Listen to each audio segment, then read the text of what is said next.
Hello दोस्तों, आपका स्वागत है आपका अपना चैनल स्टडी विद अरविंद में। आज इस वीडियो में देखें प्लेटफॉर्म का जो रुक्मणी प्रकाशन का जो 2500 क्वेश्चंस का साइंस का सेट आया हुआ है, उसका इसमें से हम 27 नंबर आज सेट डिस्कस करेंगे। जो 26/9/2018 का शिफ्ट नंबर 3 का पूछा गया क्वेश्चन है और ये 2500 का है। आप इस वीडियो को जरूर शुरू से अंत तक देखिए। इससे पहले सारा वीडियो डाला गया है चैनल पे, आप ज़रूर देखिए। अगर आप 2500 क्वेश्चंस कर लेते हैं तो आपका साइंस बहुत ठीक हो जाएगा, क्योंकि बहुत सारा ऐसा क्वेश्चन है जो रिपीट करता है। और इस सेट का सबसे अच्छा खासियत है कि जितना एक शिफ्ट में पूछा गया क्वेश्चन उसी का एक सेट बनाया गया है। और ये बहुत ही अच्छा बुक है, ज़रूर आप इसको शुरू से अंत तक देखिए। अगर आप इसका PDF लेना चाहते हैं तो study with Arvind Telegram channel पर जाकर आप इसका PDF ले सकते हैं। अगर आप इस चैनल पर नए हैं तो चैनल को सब्सक्राइब, लाइक और शेयर ज़रूर कीजिए। चलिए स्टार्ट करते हैं। आज का मेरा 27 नंबर शिफ्ट का पहला क्वेश्चन देखेंगे और ये क्वेश्चन लगभग आज 12 से 15 बार रिपीट किया गया है अभी तक में। तो देखिए क्या है क्वेश्चन कि एक वस्तु 4 सेकंड में 24 मीटर और फिर 2 सेकंड में 15 मीटर की दूरी है। तो औसत चाल निकालेंगे तो दोनों का दूरी जोड़ देंगे, 15 और 24 जोड़ देंगे और इधर 4 और 6 को टाइम जोड़ देंगे। तो दोनों को डिवाइड कर देंगे तो मेरा औसत एवरेज निकल जाएगा। तो निकालेंगे तो इसका क्या हो जाएगा, यहाँ पे 6.5 मीटर पर सेकेंड आ जाएगा। आप इस कर लीजिए वीडियो को पॉज करके। चलिए देखते हैं नेक्स्ट क्वेश्चन से हमारा। एक एथलीट 25 सेकंड में 500 मीटर की दूरी तक दौड़ता है, तो एथलीट की औसत गति क्या है। तो इसका एथलीट का औसत गति क्या हो जाएगा, 20 मीटर पर सेकेंड आ जाएगा।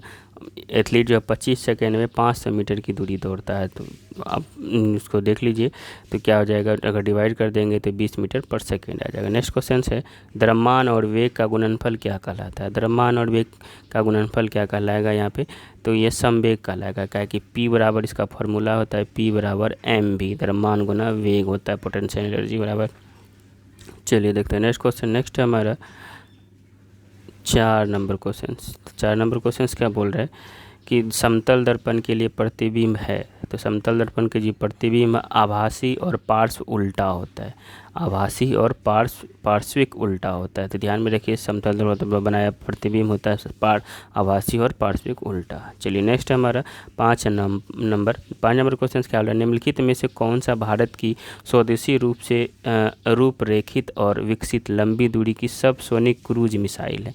देखिए सबसोनिक क्रूज मिसाइल बोलेगा तो निर्भय हो जाएगा। अगर यहाँ पे सुपरसोनिक क्रूज मिसाइल बोलता है तो ब्रह्मोस हो जाता है। पूछा जाता है सुपरसोनिक है ब्रह्मोस, लेकिन सबसोनिक है निर्भय। यही दोनों में अंतर है। अगर यहाँ पे सबसोनिक के जगह सुपरसोनिक लगाता तो यहाँ ब्रह्मोस ऑप्शन में रहता है। नेक्स्ट क्वेश्चन हमारा 6 नंबर है कि थायरॉक्सिन के संश्लेषण के लिए किसकी आवश्यकता होती है।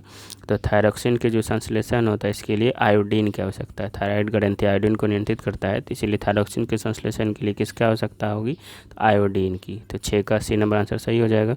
चलिए देखते हैं नेक्स्ट क्वेश्चन से हमारा 7 नंबर क्वेश्चन क्या बोला है, मेंडल के नियम केवल तभी लागू होते हैं जब, तो क्या होता है, जब जनक शुद्ध अभिजनन होता है। मेंडल का नियम कब लागू होगा, जब जनक जो होगा शुद्ध अभिजनन होगा। तो 7 का ये नंबर आंसर सही है। चलिए 8 नंबर देखते हैं। डैश यौगिक में एक क्रियात्मक समूह के रूप में OH आयन का है। तो -OH आयन का जो होगा इसमें से ये एल्कोहल में लगता है। एल्कोहल का लास्ट में दिखेगा तो OH लगता है। तो OH किसका हो जाएगा, ये एल्कोहल का ग्रुप का क्रियात्मक समूह है। तो 8 का B नंबर आंसर सही हो जाएगा।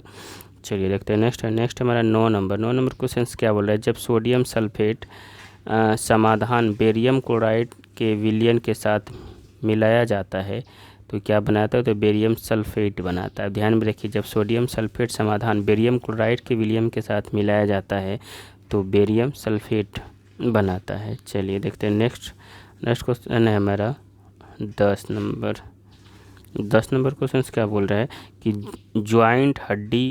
ज्वाइंट पर हड्डी की सतह को डैश मुलायम करती है। तो ज्वाइंट पर जो हड्डी की सतह है उसको कौन मुलायम करेगा, तो यहाँ पे कार्टिलेज जो होता है, कार्टिलेज का काम है ज्वाइंट हड्डी जहाँ रहेगा उसको मुलायम करेगा ताकि वो चारों बगल घूम सके। 10 का C नंबर आंसर क्या हो जाएगा, C हो जाएगा। चलिए नेक्स्ट क्वेश्चन है, ओमिक उपकरणों का वर्तमान वोल्टेज ग्राफ इसके रूप में व्यक्त किया जाए। जो ओम के नियम के अनुसार जो उपकरण चलता है तो किसके द्वारा व्यक्त किया जाएगा, तो यहाँ पे रैखिक ग्राफ के द्वारा व्यक्त किया जाता है। ओमिक उपकरणों का वर्तमान वोल्टेज ग्राफ किसके द्वारा व्यक्त करें, तो रैखिक ग्राफ के द्वारा। चलिए देखते हैं नेक्स्ट हमारा 12 नंबर कि कैल्शियम सल्फेट हेमीहाइड्रेट का सामान्य नाम क्या है? तो कैल्शियम सल्फेट हेमीहाइड्रेट का जो सामान्य नाम है वो प्लास्टर ऑफ पेरिस है। आप यहाँ ध्यान रखिए, कैल्शियम सल्फेट हेमीहाइड्रेट का सामान्य नाम है प्लास्टर ऑफ पेरिस है। नेक्स्ट क्वेश्चन है हमारा 13 नंबर क्वेश्चन क्या बोल रहा है कि सबसे हल्की धातु कौन है? तो सबसे हल्की धातु होगा लिथियम। आप ध्यान में रखिए, सबसे हल्की धातु कौन होता है? लिथियम। गैस अगर पूछेगा तो हाइड्रोजन हो जाता है यहाँ पे, लेकिन धातु पूछा है तो यहाँ पे लिथियम हो जाएगा। तो 13 नंबर का डी नंबर आंसर सही है। चलिए देखते हैं नेक्स्ट क्वेश्चन हमारा 14 नंबर क्वेश्चन हमारा क्या बोल रहा है कि यौगिक का प्रायोगिक सिद्ध सूत्र जो CH2O, इसके वाष्प घनत्व 90 दिया है, यौगिक का जो आणविक सूत्र क्या हो जाएगा? तो आणविक सूत्र होगा C6H12O6। ये ग्लूकोज का होता है। आप ध्यान में रखिए, C6H12O6 जो होता है ये ग्लूकोज का फार्मूला है। तो 14 का ए नंबर आंसर सही हो जाएगा। नेक्स्ट है हमारा 15 नंबर क्वेश्चन देखिए, वस्तु 3 सेकंड में 25 मीटर और फिर 2 सेकंड में 15 मीटर की चाल से यात्रा करती है, तो वस्तु की औसत चाल क्या होगा? ये क्वेश्चन से बहुत बार रिपीट किया है, इसमें से कुछ नहीं करना होता है, दोनों दूरी को जोड़ के, दोनों समय को जोड़ के आप डिवाइड कर दीजिए तो औसत चाल आपका निकल जाएगा। तो 25 और 15 को ऐड कर दीजिए और इधर 3 और 2 को तो डिवाइड कीजिएगा, तो इसका आंसर आ जाएगा 15 का डी नंबर यानी 8 मीटर पर सेकेंड आ जाएगा।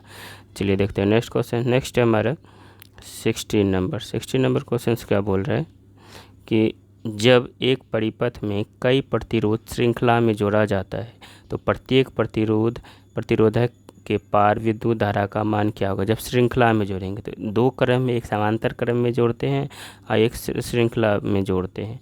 इसका जो होगा, अगर श्रृंखला में जोड़ेंगे तो प्रतिरोध का पार करने के बाद विद्युत धारा का मान क्या हो जाएगा? तो समान रहेगा। आप ध्यान में रखिए कि जब एक परिपथ के कई प्रतिरोधों को श्रृंखला में जोड़ा जाता है तो प्रत्येक प्रतिरोधक के पार विद्युत धारा का मान क्या होगा? तो इसमें से धारा समान होता है श्रृंखला अभिक्रिया में, और समांतर में वोल्टेज समान होता है, यही दोनों में अंतर है। चलिए देखते हैं 17 नंबर क्वेश्चन क्या है, निम्नलिखित में से निम्नलिखित तत्वों के समूह की विशेषताएं हैं। तो निम्नलिखित तत्वों के समूह की कौन सा विशेषता है, इसको देख लेते हैं। 17 नंबर क्या हो जाएगा? निम्नलिखित तत्वों समूह की विशेषताएं हैं, इसका क्या हो जाएगा? इसका बी, हल्की धातु और मेटल समूह हो जाएगा। देखिए ये सभी तत्व धातु हैं, सभी तत्व हाइड्रोजन गैस बनाने के लिए पानी के साथ प्रतिक्रिया करती है। इन सभी तत्वों की संयोजकता 1 होती है, हेलोजन समूह है, और इसका क्या हो जाएगा? 17 का बी नंबर, अल्कली धातु या मेटल समूह हो जाएगा। यानी कि ये जो है अल्कली धातु या मेटल समूह हम किस समूह को बोलते हैं? तो पहला, देखिए इन सभी तत्वों की संयोजकता 1 है तो पहला समूह हो जाएगा ग्रुप नंबर फर्स्ट का, क्योंकि अल्कली मेटल उसी को हम बोलते हैं। 17 का जो है बी नंबर आंसर सही हो जाएगा। चलिए देखते हैं नेक्स्ट क्वेश्चन 18 नंबर क्वेश्चन क्या बोल रहा है कि सीमेंट का मुख्य घटक क्या है? तो सीमेंट का मुख्य घटक क्या है? सिलिकॉन डाइऑक्साइड है, यानी SiO2 है। सीमेंट का मुख्य घटक क्या हो जाएगा? SiO2। चलिए देखते हैं नेक्स्ट क्वेश्चन। नेक्स्ट है हमारा 19 नंबर क्वेश्चन क्या बोल रहे हैं कि सघन माध्यम में प्रवेश करने पर प्रकाश की गति में परिवर्तन को कहा जाता है। सघन माध्यम में, जब सघन यहाँ पे बोलेंगे तो यहाँ कांच में प्रवेश हम कर रहे हैं, सघन उसे विरल हवा होता है, सघन जो है कांच होता है। सघन माध्यम प्रवेश करेगा तो क्या बोलेंगे उसको? तो अपवर्तक सूचकांक बोलेंगे हम। जब सघन माध्यम में प्रवेश करने पर प्रकाश की गति में परिवर्तन को क्या कहा जाएगा? तो अपवर्तक सूचकांक बोलेंगे। तो इसका 19 का बी नंबर आंसर सही हो जाएगा। चलिए 20 नंबर देखते हैं। कुछ पौधों की जड़ों, उपजी और पत्तियों की डैश प्रक्रिया के माध्यम से नए पौधे में विकास होती है, तो इसको हम क्या बोलेंगे? तो ये वनस्पति प्रचार बोलते हैं कि कुछ पौधे की जड़ों, उपजी और पत्तियों की डैश प्रक्रिया के माध्यम से एक नए पौधों में विकसित होती है, जिसको क्या बोलते हैं? वनस्पति प्रचार बोलते हैं। चलिए देखते हैं नेक्स्ट क्वेश्चन। नेक्स्ट हमारा 21 नंबर क्वेश्चन क्या बोल रहे हैं कि 30 किलो की द्रव्यमान की एक वस्तु 10 मीटर पर सेकेंड एक समान वेग से स्थानांतरित किया जा रहा था, वस्तु की गतिशील ऊर्जा क्या हो जाएगा? तो ये वीडियो को पॉज करके आप बना सकते हैं, गतिज ऊर्जा का फॉर्मूला यहाँ पे लगेगा, तो इसका आंसर हो जाएगा 1500 जूल।